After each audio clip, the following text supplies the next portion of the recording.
অনেক বছর আগে গ্রামের ধারে এক গভীর জঙ্গলে এক ভৌতিক ঘটনার কথা শোনা যেত।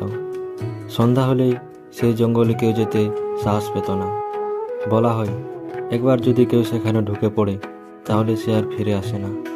একবার গ্রামের কিছু সাহসী যুবক সিদ্ধান্ত নিল, তারা এই ভৌতিক রহস্যের শেষ দেখে ছাড়বে।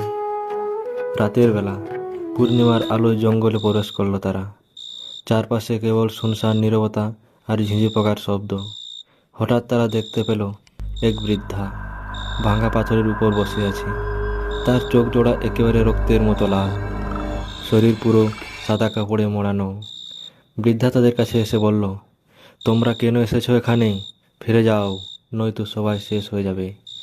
তারা ভয় পেলেও পিছিয়ে গেল না। কিছুক্ষণ হাঁটার পর তারা দেখতে পেল অনেক পুরনো এক বাড়ি, যা ভেঙে পড়েছে।